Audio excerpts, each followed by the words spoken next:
Welcome to CVR English. This is Naresh Kumar. Let's watch the world news. US President Donald Trump expressed strong disapproval of Israel's recent strike on Hamas leadership in Doha, calling the move very unfortunate and stating he was very unhappy with the decision. That strike occurred as Hamas officials were reportedly reviewing a US-backed ceasefire proposal for the Gaza Strip, raising concerns about its impact on peace negotiations. Trump clarified that the operation was not directed by him and emphasized that a unilateral action on Qatari soil does not advance Israel or America's goals. He reaffirmed Qatar's status as a close ally and called for renewed efforts toward a ceasefire and the release of hostages. The incident has sparked widespread international condemnation and strained diplomatic efforts. Well, I'm not thrilled. I'm not thrilled about it. I don't have to do that. I'm not thrilled about the whole situation. It's not a good situation. But I will say this: we want the hostages back, but we are not thrilled about the way that went down today. Mr. President, is your timing advanced? So you were caught by surprise, sir? I'm never surprised by anything, especially when it comes to the Middle East. How did you learn about this? I'll be giving a full statement tomorrow, but I would tell you this: I was very unhappy about it, very unhappy about every aspect, and we got to get the hostages back. But I was very unhappy. Israeli strike earlier today. Well, I'm not thrilled. I'm not thrilled about it. I don't have to do that. I'm not thrilled about the whole situation. It's not a good situation. But I will say this: we want the hostages back, but we are not thrilled about the way that went down today. Mr. President, is your timing advanced? So you were caught by surprise, sir? I'm never surprised by anything, especially when it comes to the Middle East. How did you learn about this? I'll be giving a full statement tomorrow, but I would tell you this: I was very unhappy about it, very unhappy about every aspect, and we got to get the hostages back. But I was very unhappy. Israeli strike earlier today. Well, I'm not thrilled. I'm not thrilled about it. I don't have to do that. I'm not thrilled about the whole situation. It's not a good situation. But I will say this: we want the hostages back, but we are not thrilled about the way that went down today. Mr. President, is your timing advanced? So you were caught by surprise, sir? I'm never surprised by anything, especially when it comes to the Middle East. How did you learn about this? I'll be giving a full statement tomorrow, but I would tell you this: I was very unhappy about it, very unhappy about every aspect, and we got to get the hostages back. But I was very unhappy. Israeli strike earlier today. Well, I'm not thrilled. I'm not thrilled about it. I don't have to do that. I'm not thrilled about the whole situation. It's not a good situation. But I will say this: we want the hostages back, but we are not thrilled about the way that went down today. Mr. President, is your timing? Education and IT Minister Nara Lokesh has declared that the sole agenda is to ensure the safe return of Telugu citizens stranded in Nepal amid the ongoing crisis. He directed officials to act in coordination and take necessary steps on a war footing. At the RTGS Center in the Secretariat, Lokesh held a review meeting with senior officials from AP Bhavan and various departments to assess the situation. Officials informed the minister that around 215 Telugu individuals are currently stranded across different locations in Nepal, including Bafals, Simikot, Pashupati Nagar, and Pingalastan. They assured that all are safe and in constant communication with authorities. Lokesh instructed that the control room should monitor the situation continuously, with updates every 2 hours regarding food and safety. He also ordered the preparation of detailed information about the stranded individuals, including their home districts in Andhra Pradesh. Special call centers and WhatsApp helplines are being set up, and district collectors have been asked to review the situation regularly. Minister Lokesh personally spoke with several stranded Telugu citizens via phone and video calls, offering reassurance and support.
Norway's Prime Minister Jonas Gahr Store has declared victory in Monday's legislative elections, securing a second term of his Labour-led coalition. The centre-left bloc won 87 seats in the 169 members parliament, just enough for a majority. Meanwhile, the anti-immigration Progress Party surged to its best ever result, gaining 48 seats and becoming the second largest party. The campaign focused on domestic issues like wealth taxes and public spending, but global tensions such as the war in Ukraine and US President Donald Trump's foreign policies also shaped voter sentiment. Store now faces the challenge of forming a minority government and negotiating with small left-wing parties to maintain stability amid rising populist pressure and geopolitical uncertainty.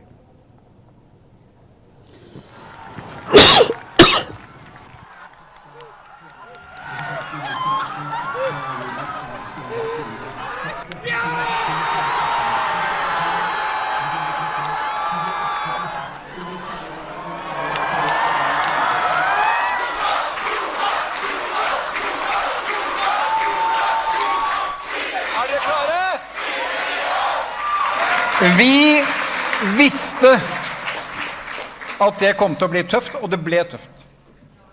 Vi visste det kom til å bli jevnt, og det ble jevnt. Og vi visste at vi måtte gi alt, og vi ga alt. Derfor er det fantastisk å stå sammen med dere og si at vi klarte det! Det er at i en krisetid så kan den sosialdemokratiske familien med sine støttespillere styre trygt. Det har velgerne sagt fra om i dag, og i dag går det også et signal utenfor Norge. Det har vi sett fra veldig mange av våre venner ute i verden som sier at se der, det er mulig for sosialdemokratiet å vinne valg selv i en tid hvor høyrekreftene er på fremmarsj.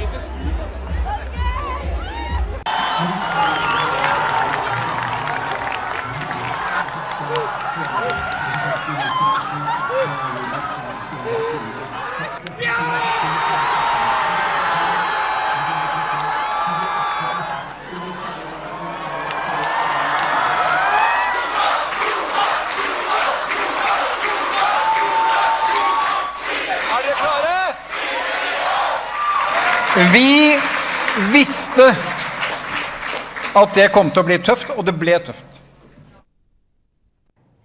British Prime Minister Keir Starmer hosted a NATO Secretary General Mark Rutte at Downing Street for high-level talks focused on Ukraine and European security. The meeting followed the latest Ukraine Defense Contact Group summit, where allies pledged stronger military backing for Kyiv.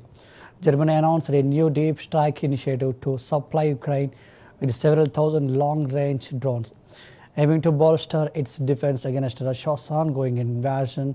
UK Defence Minister John Healey reaffirmed Britain's commitment, confirming continued deliveries of one-way attack drones deemed vital for Ukraine's battlefield resilience. The leaders also discussed integrating US support into NATO's broader strategy and emphasized the need for increased pressure on Russia to engage in peace negotiations.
Qatars Prime Minister Sheikh Mohammed bin Abdullah Rahman Al Thani issued a scathing rebuke of Israeli Prime Minister Benjamin Netanyahu following a deadly Israeli airstrike in Doha that targeted Hamas officials. In a strongly worded statement, Sheikh Mohammed said, "These barbaric actions only reflect the barbarism of this person, who is dragging the region to place where it unfortunately cannot be repaired."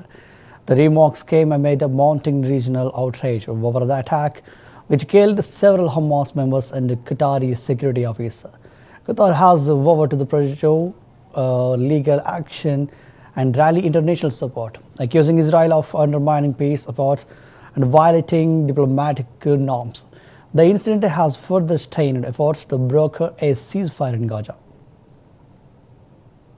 قطر أنها لن تتهاون على فيما يتعلق بالمساس بسيادتها وسلامة أراضيها، بأن الناس تتعامل بحزم مع أي اختراق متهور أو اعتداء يطال أمنها ويهدد استقرار المنطقة، بأنها تحتفظ بحق الرد على هذا الهجوم السافر، وسوف تقوم باتخاذ كافة الإجراءات اللازمة للرد عليه. نعتقد أننا اليوم وصلنا إلى لحظة مفصلية بأن يكون هناك رد من المنطقة بأكمل على مثل هذه التصرفات الهمجية التي لا تعكس شيء إلا تعكس همجية هذا الشخص الذي يقود المنطقة إلى مستوى للأسف لا يمكن إصلاحه ولا يمكن العمل وفق النظم والأطر والقوانين الدولية التي ضرب بها عرض الحائط.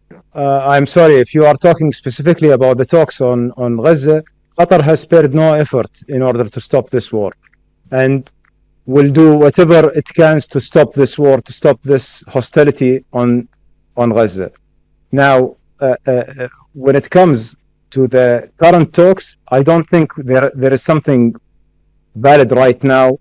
While after we see تؤكد دولة قطر أنها لن تتهاون على فيما يتعلق بالمساس بسيادتها وسلامة أراضيها، بأن الناس تتعامل بحزم مع أي اختراق متهور أو اعتداء يطال أمنها ويهدد استقرار المنطقة، بأنها تحتفظ بحق الرد على هذا الهجوم السافر، وسوف تقوم باتخاذ كافة الإجراءات اللازمة للرد عليه. نعتقد أننا اليوم وصلنا إلى لحظة مفصلية بأن يكون هناك رد من المنطقة بأكمل على مثل هذه التصرفات الهمجية التي لا تعكس شيء إلا تعكس همجية هذا الشخص الذي يقود المنطقة إلى مستوى للأسف لا يمكن إصلاحه ولا يمكن العمل وفق النظم والأطر والقوانين الدولية التي ضرب بها عرض الحائط. I'm sorry if you are talking specifically about the talks on Gaza. Qatar has spared no effort in order to stop this war and will do whatever it can to stop this war, to stop this hostility on Gaza. Now, when it comes to the current talks, I don't think there is something valid right now. While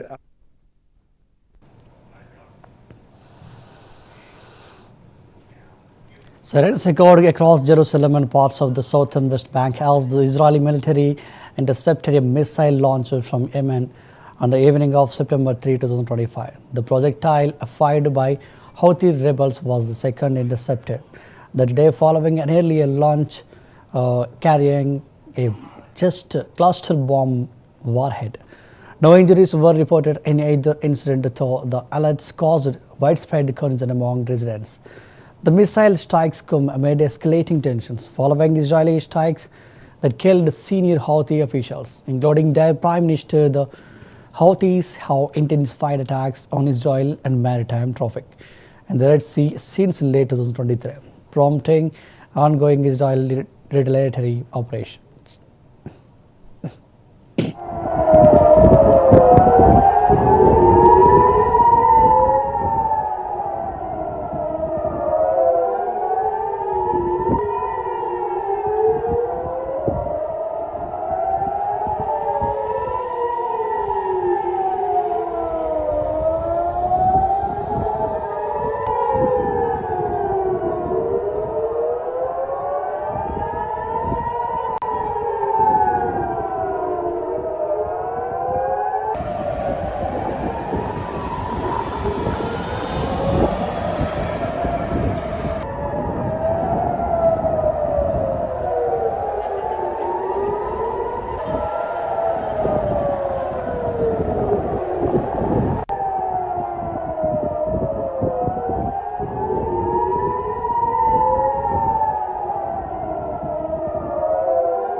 North Korea marked the year of its 77th founding anniversary with a flag-raising ceremony and a vibrant evening gala at Kim Il-sung Square in the Pyongyang. The celebration featured traditional dance performances, music, and spectacular fireworks displays that lit up the night sky. Thousands of citizens gathered to participate, expressing national pride and loyalty to the leadership. The event emphasized the themes of unity, resilience, and self-reliance, which are central to the country's political narrative. The anniversary commemorates the establishment of the Democratic People's Republic of Korea on September 9, 1948, under the leadership of Kim Il-sung. Such celebrations serve to reinforce internal solidarity amid ongoing international tensions.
Protesters in Marseille blocked a major roundabout, kicking off a day of mass demonstrations across France under the banner of the Block Everything movement, sparked by public outrage over austerity measures and political instability. The protests target President Emmanuel Macron and follow the ouster of Prime Minister Francois Bayrou after a failed confidence vote.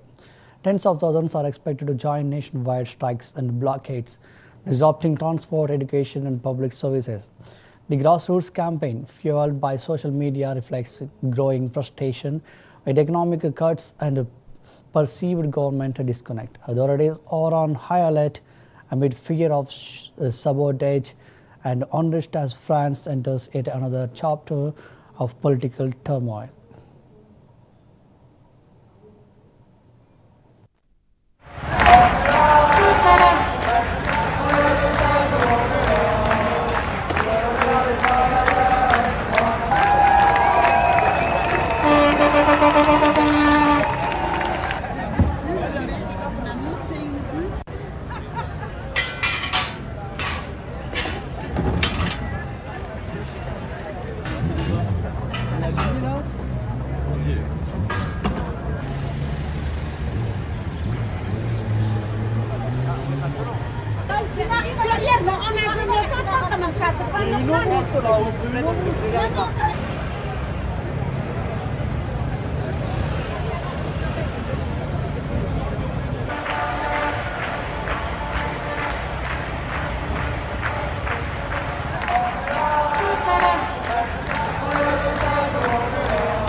The Sheikh Radon, a neighborhood in northern Gaza City, has become early a deserted as residents flee under relentless Israeli bombardment. Once a bustling urban area, it now lies in ruins with homes destroyed by air strikes, artillery shelling, and drone attacks. Israeli forces have intensified their offensive, turning eastern Sheikh Radon into a launch pad for tanks and aerial operations. Eyewitnesses report quadcopters hovering overhead, broadcasting evacuation warnings and targeting civilians who attempted to return. The broader assault on Gaza City has killed dozens and displaced thousands, with shelter and medical facilities also under fire. As the humanitarian crisis deepens, the siege of Sheikh Radon symbolizes the devastating toll of the ongoing conflict.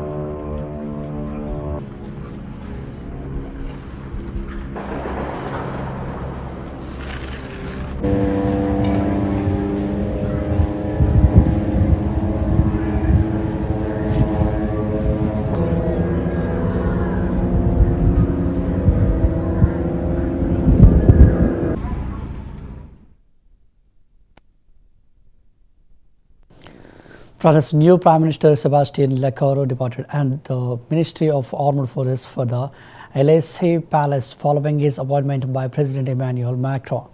Lecornu, formerly the Defense Minister and a close Macron ally, was chosen to lead the government after Francois Bayrou resigned following a failed confidence vote. At just 39, Lecornu becomes one of France's youngest prime ministers tasked with navigating a fractured parliament and passing the two contentious 2026 budget. His appointment comes as mass protests loom, driven by public anger over austerity measures and political instability. Macron's decision signals a push for continuity and loyalty within his administration, as Lecornu faces immediate challenges in restoring unity and addressing France's mounting debt crisis.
Residents of the Jordan, Juniga and Jalisco state resorted to trucks and canals to navigate submerged streets after torrential rains caused the Arroyo Seco River to the overflow. The Telugu, which began on the overwhelmed drainage systems and breached containment walls along Avenida Adolph, horn-turning roads into rivers and stranding vehicles. Authorities reported damage to the dozens of homes and launched emergency response efforts, including interagency coordination with the federal and municipal bodies. The government is seeking a formal emergency declaration to access disaster relief funds and has announced mitigation works in high-risk zones. Despite the chaos, officials assure residents that water levels are receding and recovery efforts are underway.